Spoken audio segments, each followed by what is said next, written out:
आज का ये वीडियो टीडीएस रीच का तीसरा वीडियो होने वाला है। पहले और दूसरे वीडियो में हम लोगों ने देखा कि टीडीएस क्या होता है, कैसे काम करता है, किसके ऊपर एप्लीकेबल होता है, टैन नंबर क्या होता है, ठीक है। उसके बाद हम लोग देखे कि टीडीएस में डिडक्टर क्या होता है, डिडक्टी क्या होते हैं, चलान कैसे डिपॉजिट करते हैं, न्यू मेथड हम लोग देखे ओवरऑल कि how to deposit with the new method, क्योंकि एनएसडीएल से बंद कर दिया गया है।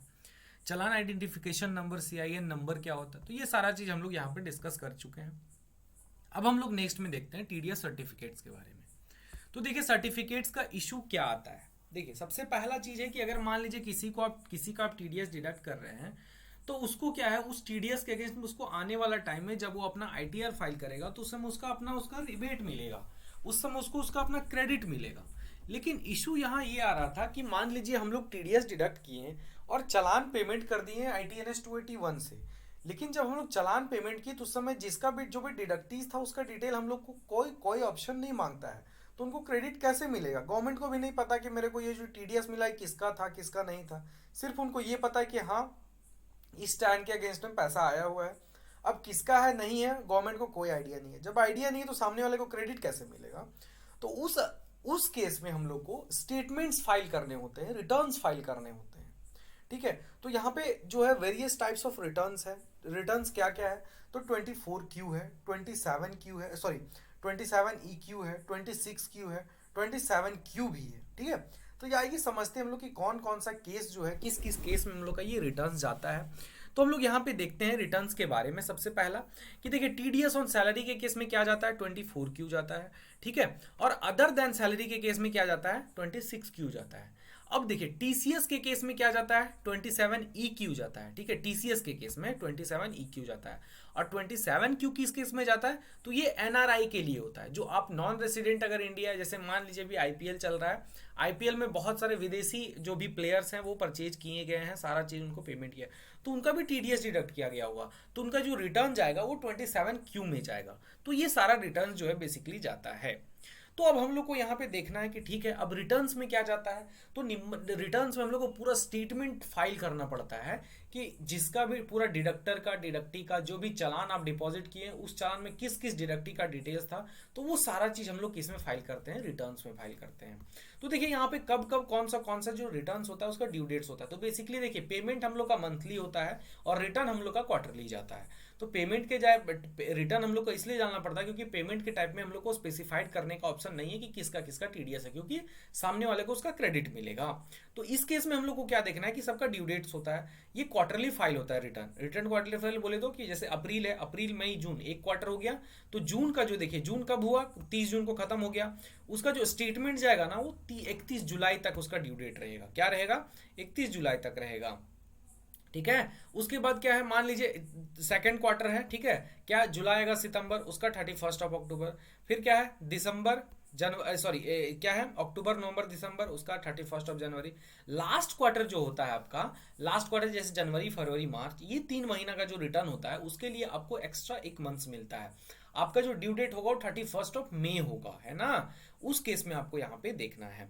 और सिमिलरली जो टीसीएस का ड्यू डेट होता है, जैसे मान लीजिए 31 जुलाई है तो इसको 15 जुलाई मिलेगा। ठीक है, 15 दिन का टाइम मिलता है। टीसीएस का 15 अक्टूबर। ठीक है, उसी तरह जो टीसीएस का है वो क्या है, 15 मई मिलेगा। लास्ट क्वार्टर में इसको 1.5 मंथ का रिबेट मिलता है। तो ये चीज आपको यहाँ पे इसका पूरा का पूरा जो ड्यू डेट्स है। ठीक है, उसके बाद हम लोग सर्टिफिकेट्स देखते हैं कि आखिर क्या क्या सर्टिफिकेट इशू किए जाते हैं। तो देखिए सैलरी के केस में बेसिकली फॉर्म 16 इशू किए जाते हैं, और अदर देन सैलरी के केस में बेसिकली फॉर्म 16A इशू किया जाता है।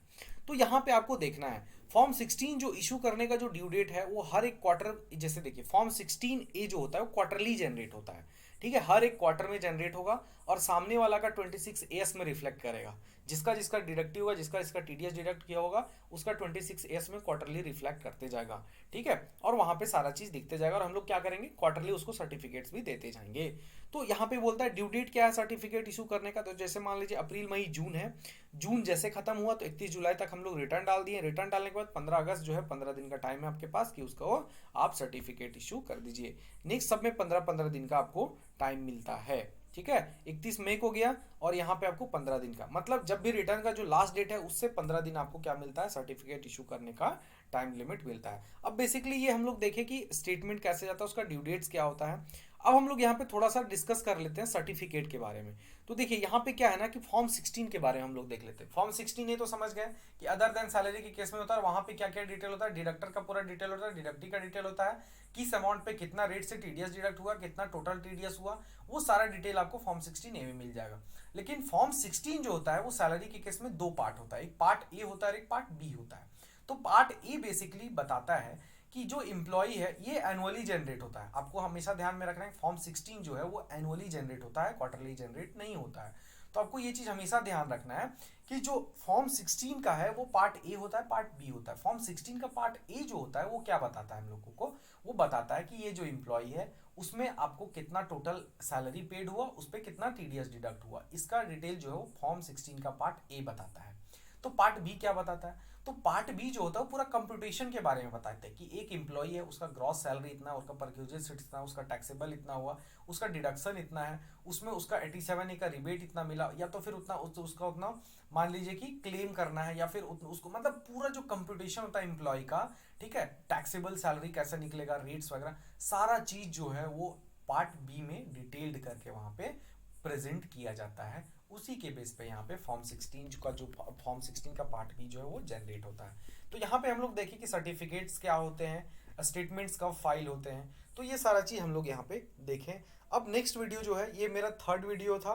अब नेक्स्ट वीडियो हम लोग कल डिस्कस करेंगे और वहां पे हम लोग देखेंगे कि व्हाट आर द कॉन्सिक्वेंसेस अगर हम लोग टीडीएस को कंप्लायंस नहीं करते हैं, फेल्योर होते हैं, तो क्या क्या कॉम्प्लिकेंसेस आ जाते हैं। फिर मुश्किल से 2 और वीडियो में इसका जो बेसिक जो स्ट्रक्चर है वो सारा चीज खत्म हो जाएगा। Thank you so much ji.